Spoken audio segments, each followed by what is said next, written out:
He read 6 words aloud, and the paper screamed, "Now Holmes must stop a language that kills those who understand it. Welcome to the Detective Files, where logic meets mystery, and no case stays closed for long." London's winter had arrived in silence.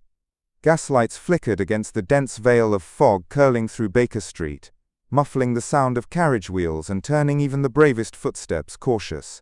It was the sort of night where mysteries felt not only possible, but inevitable. Inside 221B, I sat across from Holmes as he adjusted the flame beneath a brass kettle, the hiss of boiling water the only sound between us. Then came the knock. Not timid, not bold, but precise. 3 taps, spaced evenly, like a code. Mrs. Hudson opened the door below. Moments later, a man stepped into our flat, soaked to the bone, his breath rapid, his eyes hollow. "My name is Julian Layton," he said, removing a damp bowler hat. "I'm a clerk at the Royal Society's archives." Holmes motioned for him to sit. The man did so, reluctantly, his eyes flickering toward the fireplace. "I don't know if this is murder," he began, voice trembling, "but I know it can't be suicide." Quote. He reached into his coat pocket and removed a black envelope. It was sealed. Holmes leaned forward, studying it like one might a snake in a box. "I didn't open it," said Layton. "It arrived 3 days ago. To my colleague. With a wax seal, no return address." The moment he broke it open and read the words, it burst into flame. I raised my brows. The letter ignited. "Right in his hands," Layton said. "And now he's dead."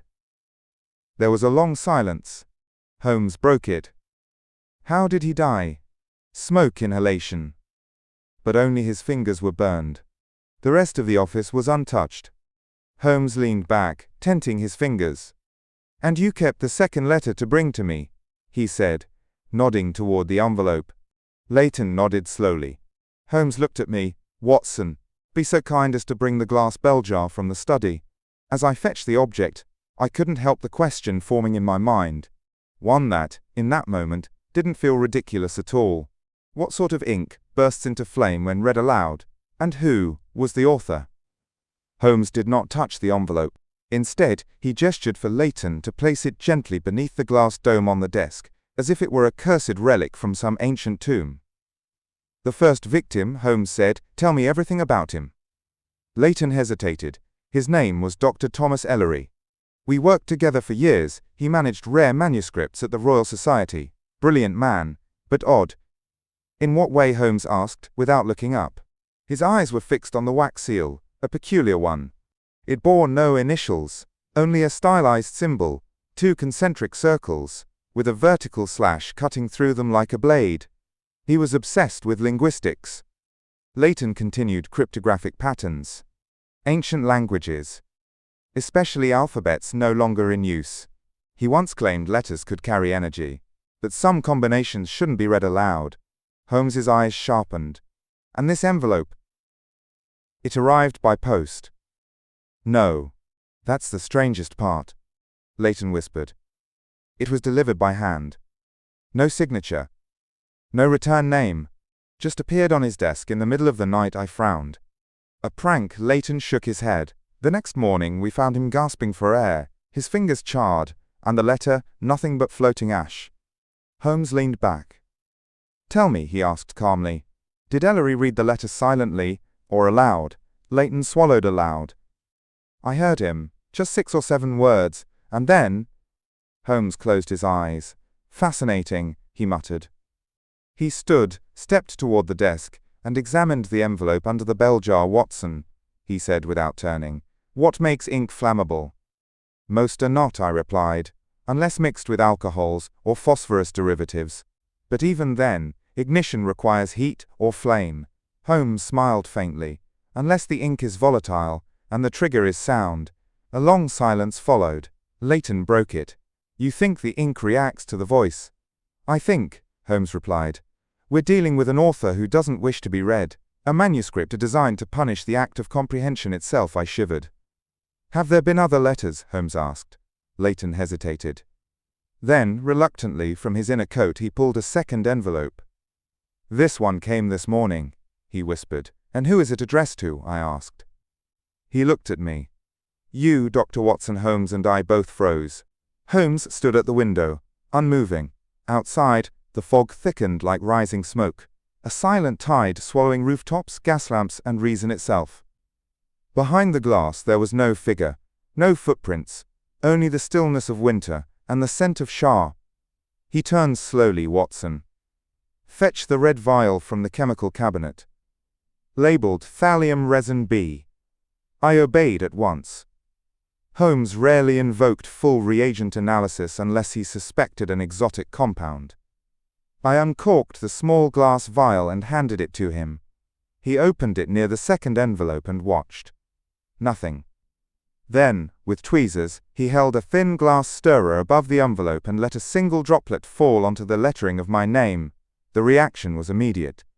A sharp hiss, then a puff of reddish smoke rose from the inked surface, vanishing almost instantly. Leighton flinched. Holmes's eyes lit up resin-based thermoreactive compound, he muttered, sensitive to both heat and moisture. Possibly even to human oils. He turned to us. I believe Ellery's envelope combusted due to the combined trigger, moisture from breath, heat from hand, and the vibration of the spoken word. I frowned. How does vibration factor in? Quote. Holmes reached for a tuning fork from his shelf and struck it gently. The sound resonated through the study, a pure, humming tone. As it vibrated, he brought the envelope closer. A faint shimmer passed across the surface, almost like heat waves on stone. Leighton gasped. It's reacting. Holmes nodded. This is no prank. This is an engineered message, alchemical in essence, scientific in method, poetic in cruelty. He turned to us again. Codex Umbra, he said softly. If Ellery had found even a fragment of it, and someone else wanted it buried, then these letters are not warnings. They are filters, filters I asked to eliminate the curious, Holmes said to silence readers. To ensure the message passes only to those chosen. There was a sudden bang downstairs. We all jumped. Mrs. Hudson's voice floated up from below. Telegram for you, Mr. Holmes. I opened the door, descended 2 steps, and took the folded slip from her hand. It bore no stamp, no origin, only one sentence typewritten. Your ink burns louder than your voice. I looked up at Holmes, and saw, for the first time in weeks, his expression falter. Holmes studied the telegram again, fingers drumming against his knee. Watson, he said slowly, this sentence, your ink burns louder than your voice, it's poetic. Not a threat, a code. I leaned over a cipher. Possibly. He rose abruptly, but codes have authors. And authors leave fingerprints. He walked to the fireplace, staring into the dying embers. Leighton, he said. You mentioned Ellery feared phonetic instability. Did he ever write about it? Leighton blinked. Yes, he kept notebooks, journals, dozens of them, but most were incoherent, ramblings, sketches. One even had entire pages in pictograms. Where are they now? They were placed in deep storage. The archive sublevel. Access is restricted. Holmes's eyes gleamed. Then we must visit the Royal Society tonight. But it's closed, I protested. Holmes gave a tight smile. So was the mind of the man who died. We'll open both. By 9:30 we stood before a towering granite building, its pillars like frozen guards. Leighton produced a brass key and led us in. The air inside was cold, dense with the scent of parchment and time. We descended through iron stairwells and past rows of locked cabinets until we reached the sublevel, a vault lined with steel drawers and rusted bolts. Leighton opened a small compartment. These are his journals. Holmes examined one. It was stitched in faded leather. The first page contained only 2 words. Don't listen. He flipped through erratic sketches, strange spiral symbols, and phrases scrawled in mirror script. Then something caught his eye. A sketch of an envelope, identical to the ones delivered to Ellery and myself. Underneath it, Ellery had written, "The voice is the trigger, the seal responds to glyph vibrations, written sound equals death." Holmes whistled low. Then he turned the page and froze. There, glued to the parchment, was a small paper scrap. It was from the same resin-laced paper we'd seen earlier. Its lettering was jagged, barely visible. But Holmes read it under his breath. Sound the glyph backwards, and the ink listens. Suddenly, the room changed. A faint hissing sound, like steam under pressure, echoed from the metal walls. I turned. The door behind us was closing, automatically, locking with a heavy, echoing clang.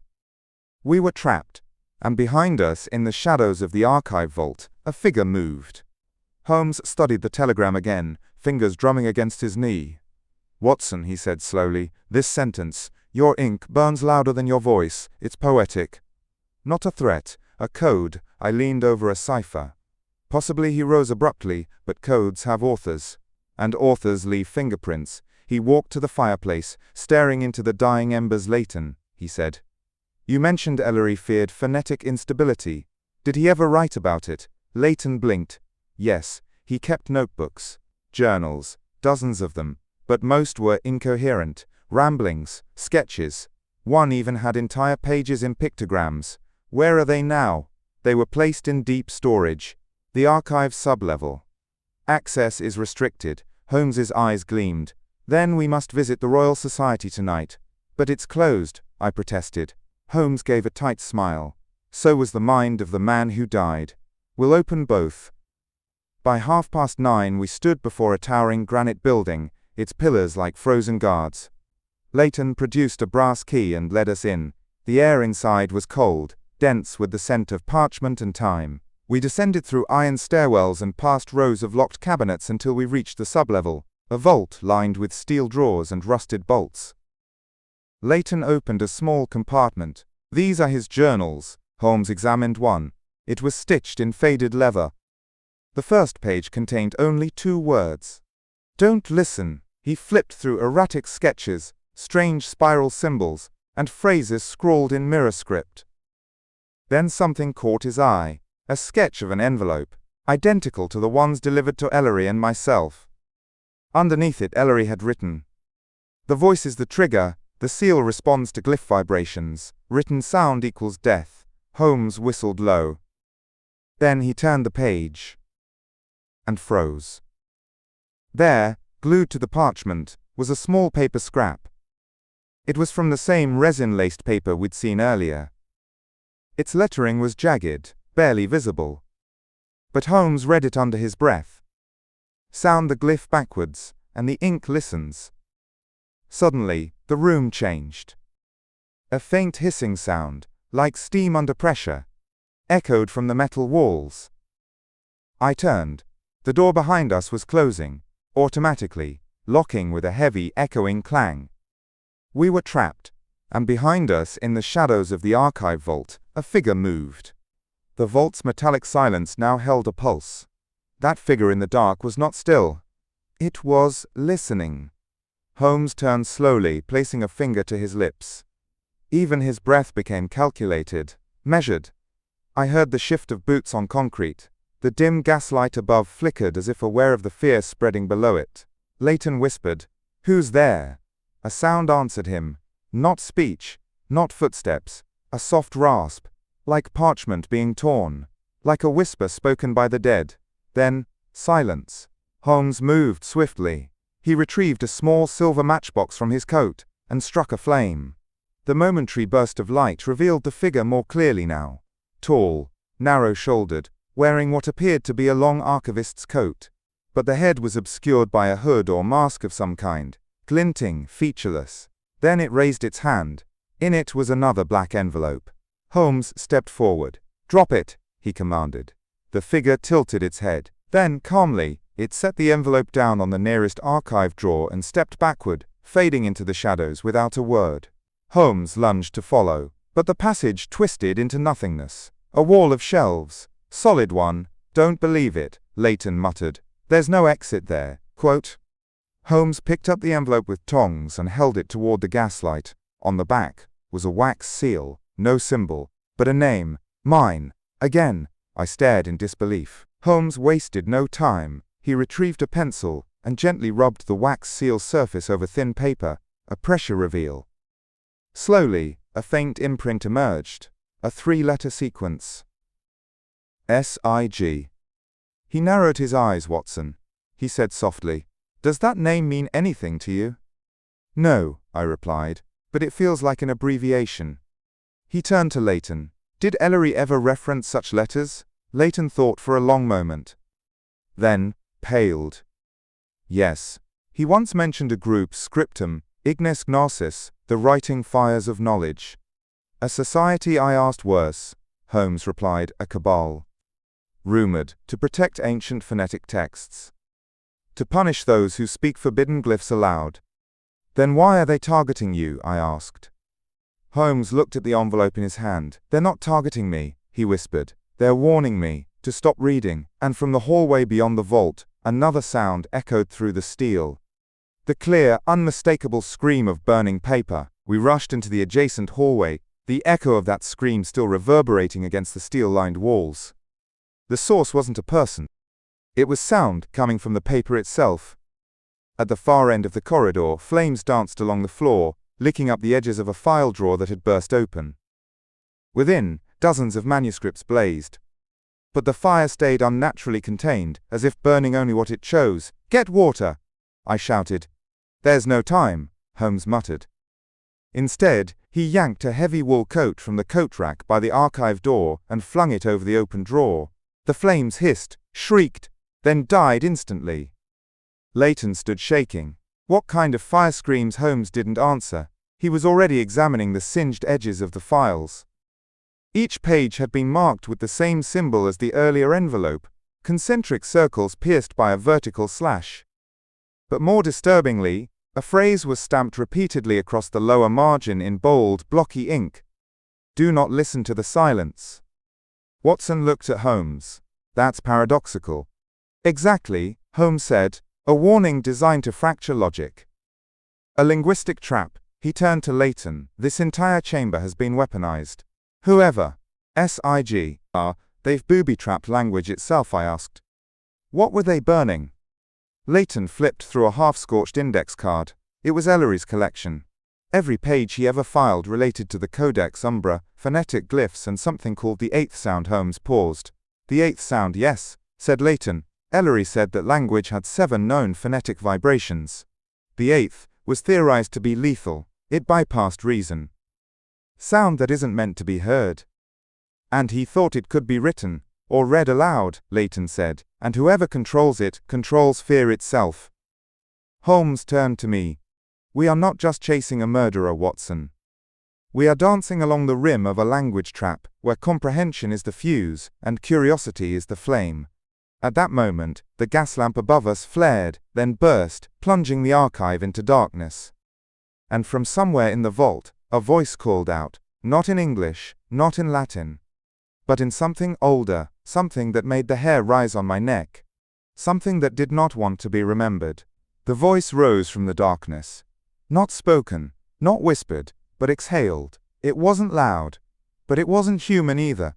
Holmes and I froze. Leighton dropped to his knees, covering his ears. The sound. It vibrated the space itself. My pulse stumbled. It was like listening to a name you'd forgotten you were born with. And just as quickly, it stopped. Total silence returned. Holmes pulled a match and lit a small portable lantern from his satchel. Its golden glow revealed no figure, only shelves of scorched books, some still steaming, and a trail of soot leading deeper into the catacombs of the archive.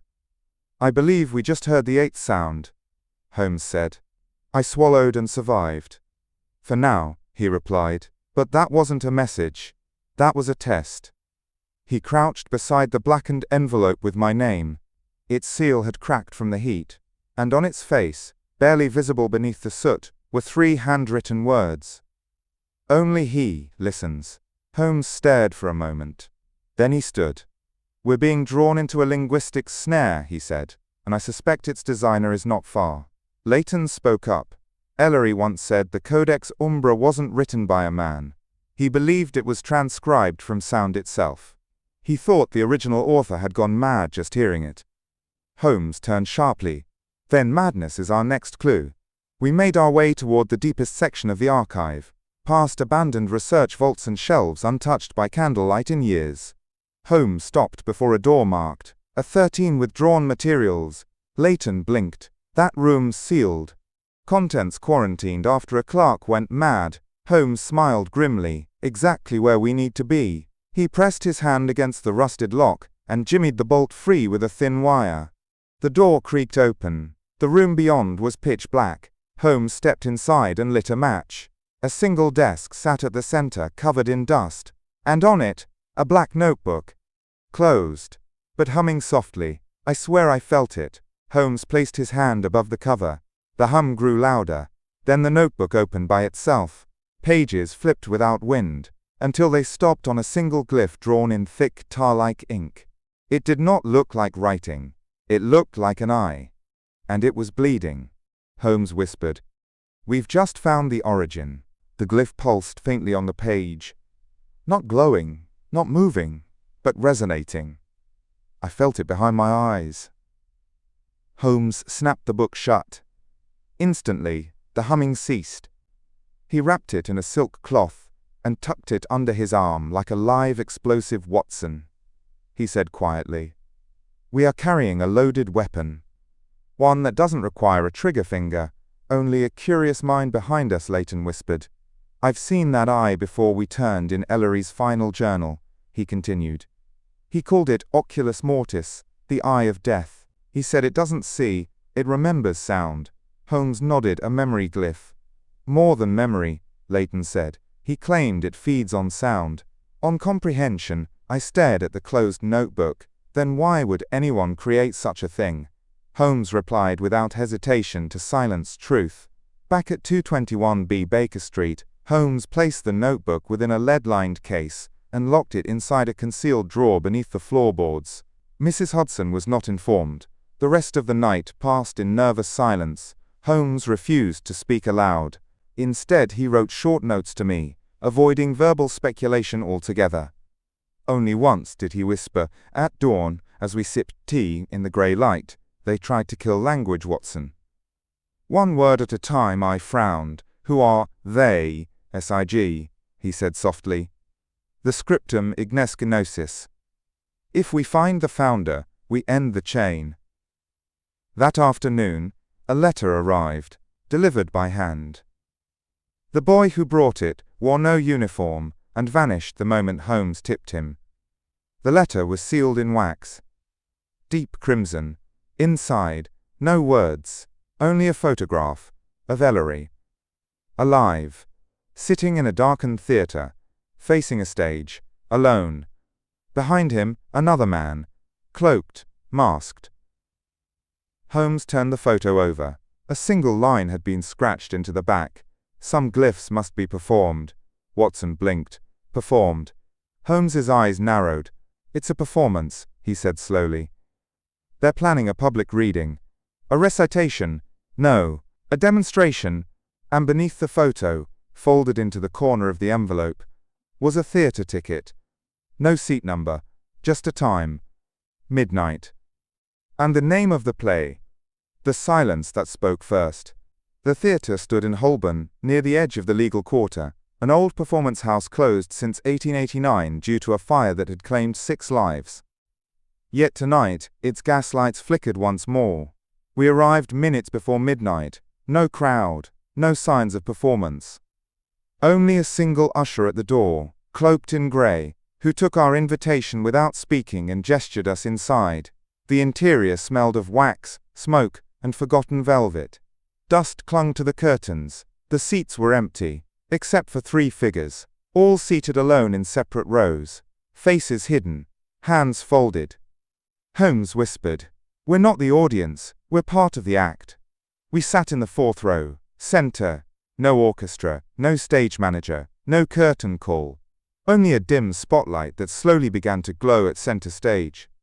Then, a figure emerged, cloaked in a long black coat, face obscured by a half-mask. He carried a book. Not the Codex Umbra. Something smaller, familiar. Holmes tensed beside me. "It's Ellery's personal journal," he whispered. "The one from the archive." On stage, the man opened the book and began to speak. Not loudly, just 6 words. I recognized one. A Latin root. The rest, not words. Not truly. They were shapes made audible. The moment he finished the sentence, The lights dimmed. Then the silence changed. Have you ever heard quiet compress? Like the air had thickened. That was what happened. A pressure in the ears. A weight behind the lungs. One of the seated watchers began to convulse. Their chair toppled backwards. Another clutched their face and collapsed forward. Holmes stood immediately. It's not a performance. It's a test run. I grabbed his coat. What do we do?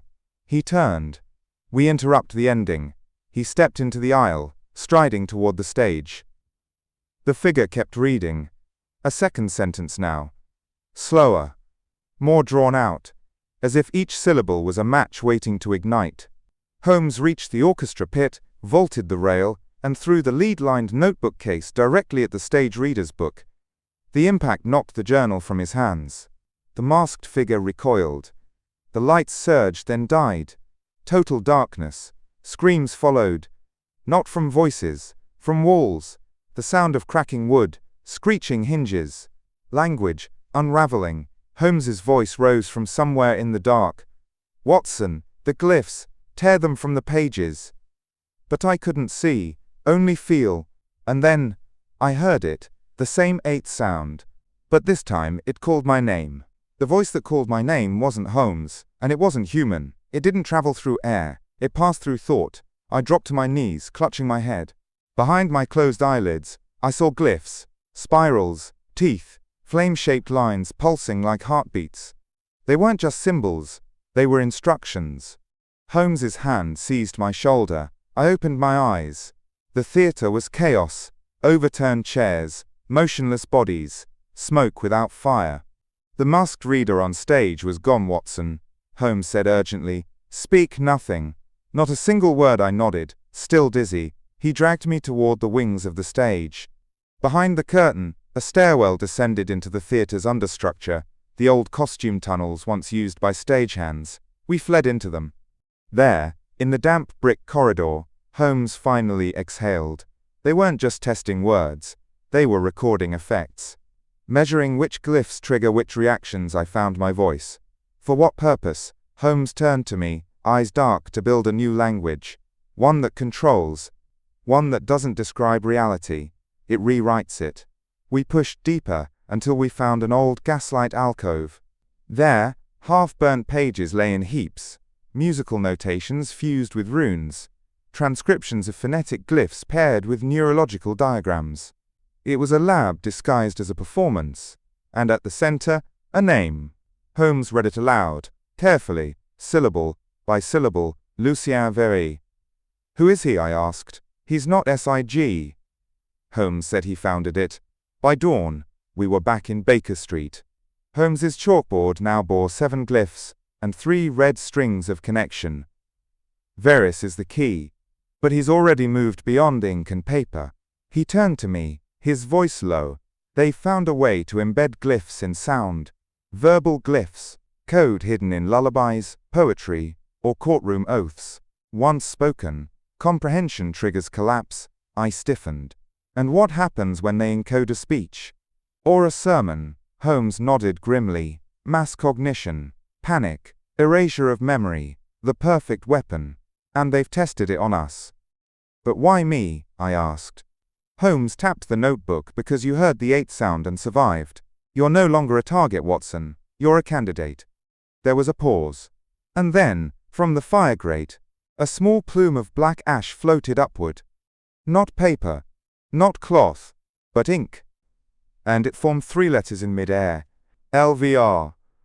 Holmes stood slowly. They know we're watching, I whispered. What now? He turned to the window. We end the silence before it learns to speak again. 3 days later we found him. Lucien Very. Not in a cathedral, not in a crypt, but in an observatory, at the edge of Greenwich, hidden beneath an abandoned lighthouse swallowed by fog and silence. He was waiting, seated at a brass lectern. A book open before him. A phonograph played a wax cylinder on loop. Soft whispers, almost musical. The 8th sound simplified. Repeating. Learning itself. Holmes stepped forward. I know what you are, he said. Veris looked up. His face was pale. Lips chapped black. Voice thin. I'm not what I was. he answered. Why the glyphs? Holmes demanded. Why the deaths? Verus closed the book gently. Language, he whispered, is not a tool. It's a host. It spreads through breath, through thought. But not all sounds wish to be understood. Some wish to be free. Holmes pulled the sealed notebook from his coat. The Codex Umbra began this. We'll end it. Verus smiled. That book is no longer yours. It's theirs now, he gestured upward. We looked. The walls of the observatory were covered in mirror ink. Glyphs scratched into the glass panels. Inverted, refracted, echoing themselves. Holmes shouted, Watson, don't read them! But it was too late. I had already seen them, and the words entered me, but they did not harm, they aligned. Verus stood slowly. He's the bridge, your doctor, the survivor. He heard the glyph and lived. The next sentence, only he can speak it. Holmes raised his revolver. Not a word more. Verus didn't flinch. Instead, he turned the page. One final glyph. A spiral of ink that pulsed like a dying star. Holmes shouted again, Watson! But I was already stepping forward. The sentence was in me, formed not in tongue, but in instinct, and I spoke it. 7 words. Ancient, final, unspeakable. The moment they left my lips, the phonograph shattered, the mirrors burst inward, and the ink caught fire without flame. Verus collapsed, the glyphs vanished, and silence returned. But it was not empty now. It was whole. Back at Baker Street, Holmes recorded everything in his private case journal. He never spoke of it again. Nor did I. The Codex Umbra was returned to the vault, but now it does not hum, it waits. Holmes once said to me, only once, in a rare moment of stillness, there are languages we must never learn, because comprehension is consent. I nodded, but deep down I knew something else. I had spoken the sentence, and somewhere inside me, it was still being read. If you enjoyed this mystery, don't forget to subscribe. More chilling cases, more brilliant deductions, only on the Detective Files.